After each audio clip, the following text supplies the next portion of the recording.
when someone clicks subscribe, it doesn't mean they're going to stay forever. I lost over 839,000 subscribers on my YouTube channel, Think Media. We're actually going to be talking about 5 takeaways of how do you handle unsubscribes? How do you handle unfollows? And I feel the responsibility to earn my subscribers' trust and respect every day. Why do people unsubscribe? As soon as you're liked by one person, you're immediately not liked by somebody else because people are different. And how do you protect your mental health as you're building your brand, building your YouTube channel? Like, I like to remind myself that YouTube isn't everything. Social media isn't everything.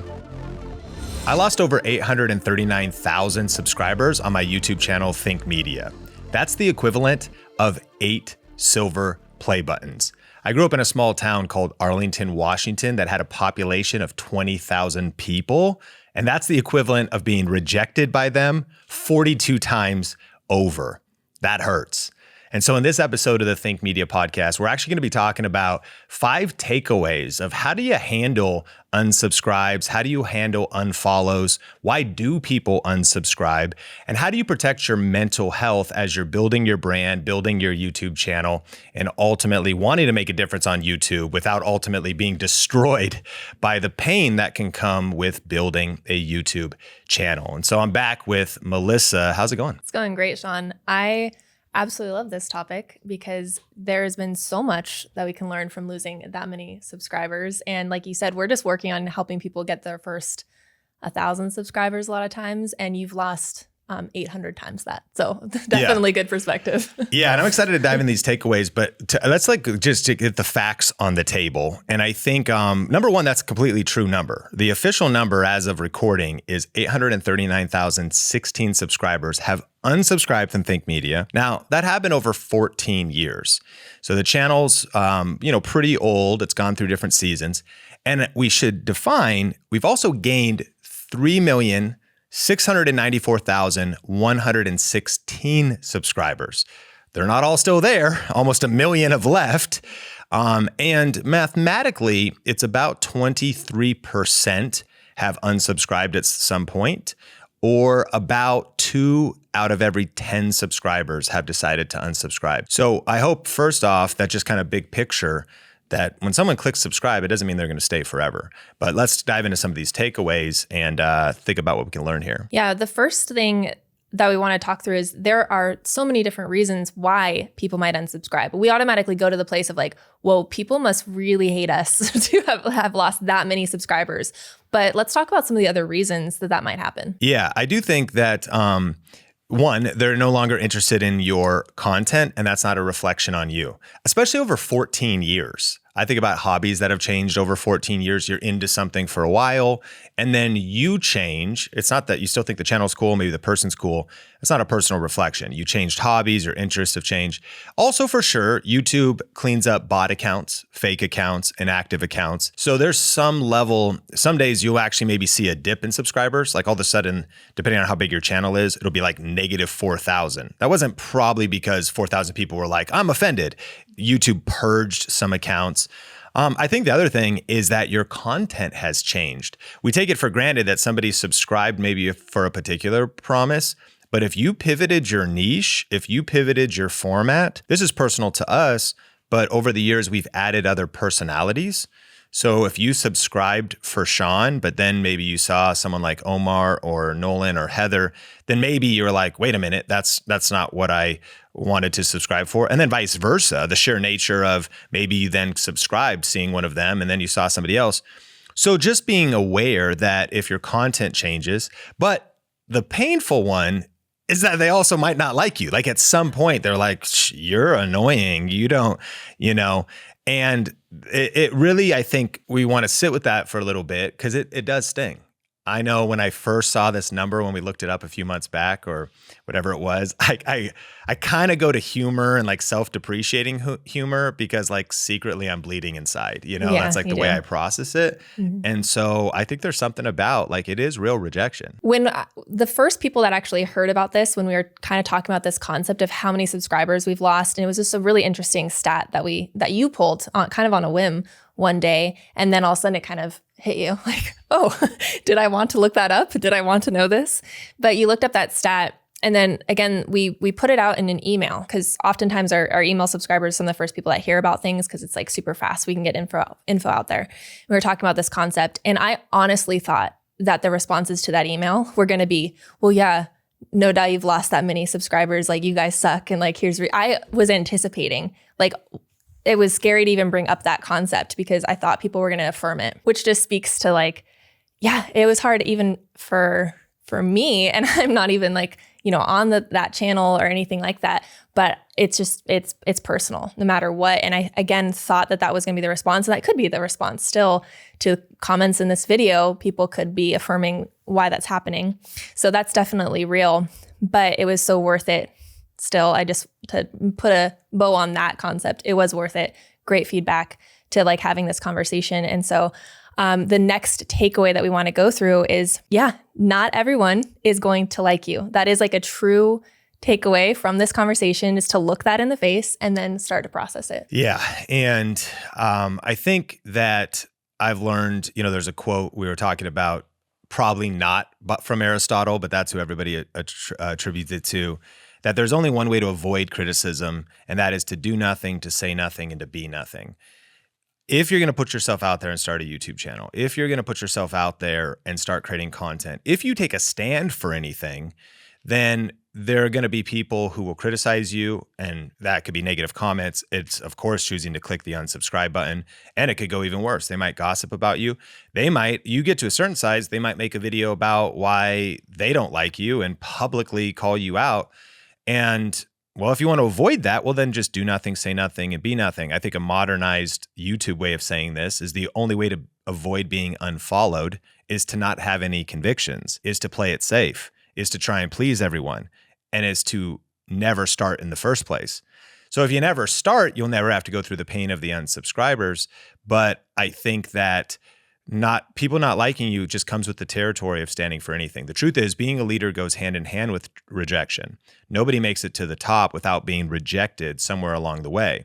And the opportunities for rejection only grow the higher we go. And so, it is painful. And I do want, if you're watching this, you may or may not want to look at this stat, but if you want to see this, it's not really publicly seen in your main analytics. You go to advanced settings, you select a particular way of measuring a secondary metric, and you can look at subscribers gained and subscribers lost, which is about total. It's not the current number of channel subscribers. And if you do watch the YouTube version of the Fake Media podcast, we'd love to hear in the comments, how many of you lost? How many of you gained? How many of you lost? Like, let's talk. Because I think in the process, you're going to see you're not alone. And that, again, any channel that started, maybe it was bots, maybe, again, someone's offended, someone just moved on. But it kind of comes with the territory. Absolutely. I would be really interested to see you guys put it in the comments, and like Sean did, we can laugh about it. we can commiserate a little bit with each other. So as content creators, Sean, we do want to take it seriously. Even though we're talking about like, just drop in the comments, we know that this actually does have a true mental and emotional toll. So we definitely want to be addressing that. And how are some ways that this actually gets a little bit deeper? Sean, what have you experienced over the years? Yeah, I think that third takeaway for us is content creators need to pay special attention to the mental and emotional toll that comes with this career. Mm-hmm. There's an interesting conversation. There was a kind of a political YouTuber that's getting kind of canceled right now, or people are angry, which is one of the things that comes at some point in your career for most, especially if they're pretty big, and he's pretty big. Because he was talking about, he's kind of not complaining, but kind of complaining that he live streams 9 hours a day. And that when he's done live streaming, he's like, I have no energy to talk to people. And he was kind of like, one of the things that just sucks about my career is like, it really affects my personal life because I live stream and then I don't want to talk to anybody. I don't want to. And then I heard Phil DeFranco reviewing this, and he was saying, I cover the news all day. And so when with friends, family, associates, I don't want to talk about the news after work. I'm just exhausted.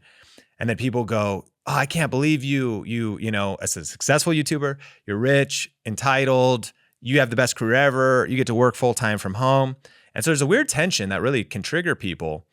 And by all means, from my perspective, I wake up every day so grateful, humbled that I get to do what I get to do. Our Think Media team, that we get to do what we get to do. The culture we built as a team to work from home. There's little known pressures and little known weights that come with this career. Things like being canceled. And canceling's funny because when you say someone's canceled, maybe you trend on Twitter if it got that big. The people that are canceled they're still here, but it's just once things reach a fever pitch because you did something or you offended a group of people. But things like canceling, things like harassment, things like negativity, things like rejection, the fragility of your future income, you being yourself, putting yourself out there, creating content, gaining subscribers. There's a level of, man, if I make a wrong move, if I mess up and do something dumb, of course you got to own that. But your future income is fragile. It's not the same way as going to a job working for someone else and, at some level having that pressure on them. You're like, man, this is on me. If my subscribers abandon me tomorrow, what do I have?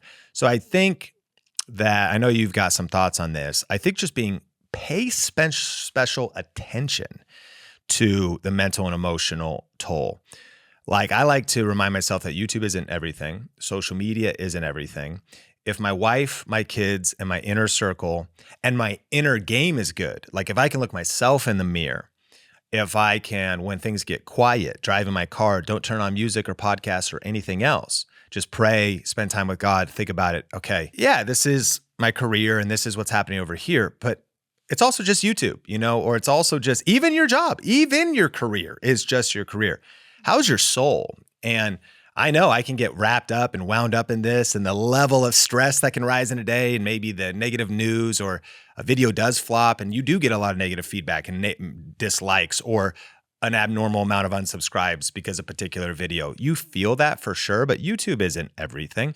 And we say, have thick skin and keep a soft heart. And so, yeah, I think you got to guard your mental health and know that this career comes with unique mental and emotional challenges that other careers don't. Absolutely. And we have more practical handles around this later in this video. And there's actually, I think, several tips that are, again, very practical that we could talk about. But the first thing to me is just acknowledging that it is real. And I think oftentimes, like you're mentioning in the beginning of this point, people will say oh, that's so entitled to even complain about this. But I just want to say it's real.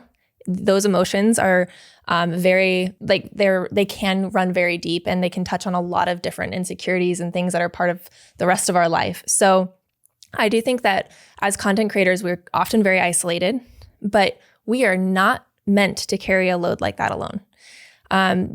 Especially as you start getting bigger and bigger and there's more responsibilities, maybe you have other people who are dependent on you now, teams, maybe you have family, again, like you're mentioning that financial component. So those are things that are truly heavy and we shouldn't have to firstly just bury it and say no, that's not an issue. We should acknowledge it. But then we also need people around us to help encourage us and support us. And that doesn't mean that you're weak. It doesn't mean that you're, whatever words that you're telling yourself right now. That's just humanity. We need each other. And so that's one thing that I'm so grateful for in the communities that we've been able to build, in Think Media and in our Video Rank Academy.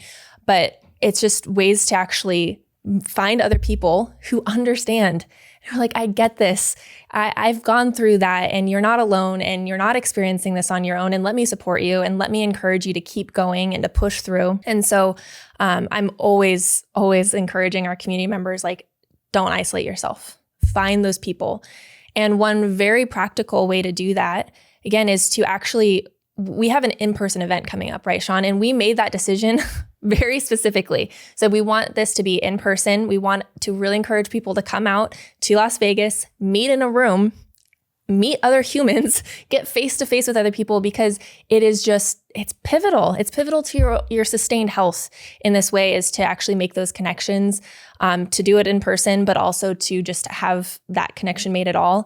And so I would really encourage you, if at all possible, for you to come out to Growth Video Live, to get in the room with other people who are like you and make those connections with people who are going to be lifelong friends. We've heard real stories of lifelong friendships being made because, again, you're in person, you're focused, you're making connections on these things that are important to you. So I don't want to hound the point too long, but we don't just host these conferences because it's like fun for us.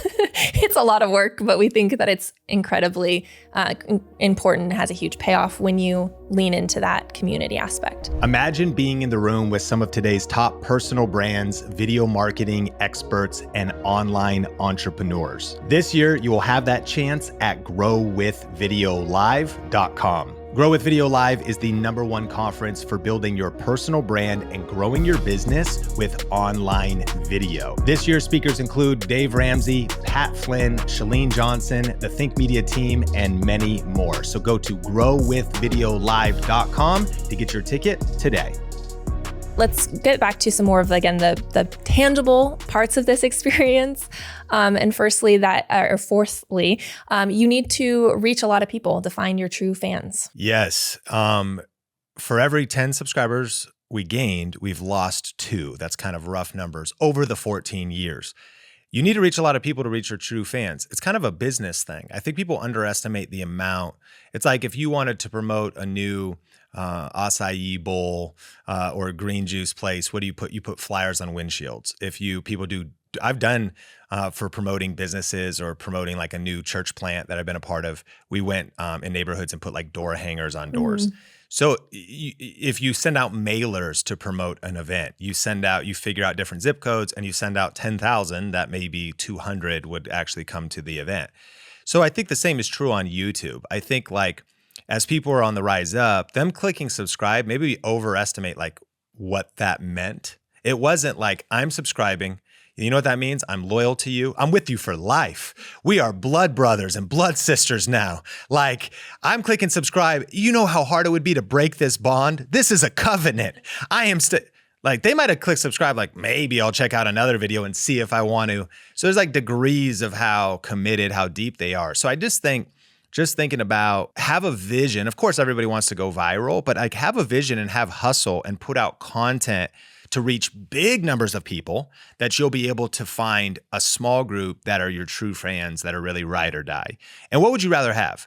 2.8 million subscribers, which is what Think Media has now, and the pain of losing 800,000, or just 1,000 subscribers and you all thought the same, no one was ever offended, but you never grew. I mean, if you want the smaller channel, then that's great. It's a self-awareness question. But I would say for the impact and the difference we want to make, I am willing to go through the pain for the mission and for the bigger impact that we want to make. And so get good at get good at marketing, get good at getting views for the purpose of finding your community. And sometimes if you do trend surfing or influence surfing, and you touch on even polarizing topics, there's so many people are going to be offended about anything. That's the thing too. You can never be liked by anybody. As soon as you're liked by one person, you're immediately not liked by somebody else because people are different.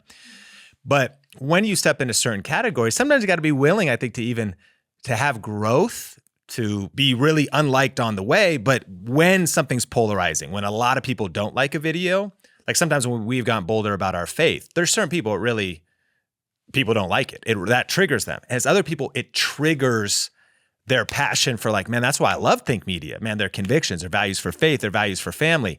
So there's some dislike that happens, but there's also some true fans that happen in the way. So it's kind of just the natural process of things. I don't know what your numbers are. Again, if you are on the YouTube version of this, you could comment. Look at your subscribers gained lifetime. Look at your subscribers lost. Is it about 20%? That's what it is for us. About 23%. Will unsubscribe on the journey up. And then that also becomes marketing, and you're our CMO. And then you start learning math. So you're like, okay, if I am going to get to 1 million subscribers, then I need to get 1.3 total.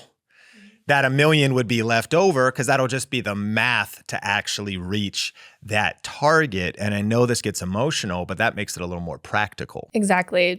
It is a numbers game. We have to do that with everything we do. Even again, going back to our event, Sean, we know that ticket wise, it just standard of events, that the attrition of how many people actually make it to the event is going to be so much lower than how many tickets we sell. And so knowing that that's normal, that is the game that you're playing is getting those bigger numbers. Again, I do think helps take a little bit of the emotion out of it. And knowing that that's true, like across the board. YouTube subscribers, when you start doing an email list, and promotions, all of it is going to have this exact same. So takeaway number 5 is success on YouTube is a tension between personal passion and purpose and what the market or audience wants. Yeah. So there's this endless debate between, okay, it's YouTube, it's your tube, make content that you want to make content that you love. One of the reasons why you might burn out is if you stop making content you love. And I agree. So you should make content that you want to make, and you should make the content that you feel called to do. And that's great. However, there's also the tension with what does the market want? What do audiences want? So it's not like a problem to be solved. It's a tension to be managed between your passion, your purpose, and what is market demand. And so for this one, I go a little harder core on myself, and I take personal responsibility for the unsubscribed. Again, if your hobby changed, cool. If you don't like me, great. But also maybe the content was going downhill. Maybe people, I'm not innovating. I'm not reinventing myself. Maybe I'm really not pursuing mastery. Maybe I've plateaued. Maybe I am not excellent like I once was. And so people are leaving, and not only is that their right, but it maybe is even deserved. For the leader, they take extreme ownership and understand that success is never owned, it's rented, and rent is due every day. And I don't feel entitled to viewership tomorrow. And I feel the responsibility to earn my subscribers' trust and respect every day. It's kind of funny because it's definitely different, but when you get married, you can have the tendency to think, now that we've sealed the deal, I just am entitled now that no matter what I do, I should just get my spouse's love and affection, and they should be pumped, and they should be well, of course that's not the case. Like, you made a commitment to still give, serve, love, still take care of yourself, still bring value to the relationship. I mean, what a mindset to be like, I've now don't even add value to the relationship. I just extract value from the relationship, but you should still. And sometimes, again, that would be the entitled mindset. Well, you subscribed. Like, why aren't you guys watching my videos? Why aren't you engaged with my content? Wait a minute. Why aren't you showing up and just being ride or die? You click subscribe. Do you know what covenant you made? You put a ring on it. It's different than a ring, Beyonce. Ultimately, I don't feel entitled to viewership tomorrow. So one, I want to make sure I'm thoughtful of what does the market want? Am I innovating? Am I, continuing to level up my game, level up my content, and earn future subscribers respect, but also current subscribers respect? Because I would actually say, yeah, if this no longer adds value to you and you no longer are getting value and you don't feel, well, you should unsubscribe. That's to actually be more service-minded and more, thoughtful of that individual. Saying that, there's a good quote from Kara Devalinge. It says, no matter how many people like you and your work, it doesn't matter if you don't like yourself. So you can't go to the one extreme of just, I'm going to become whatever the audience wants. I'm just going to do whatever the market demands at the expense of what's right for me and what's true in my soul. So it's really more of a tension to be managed.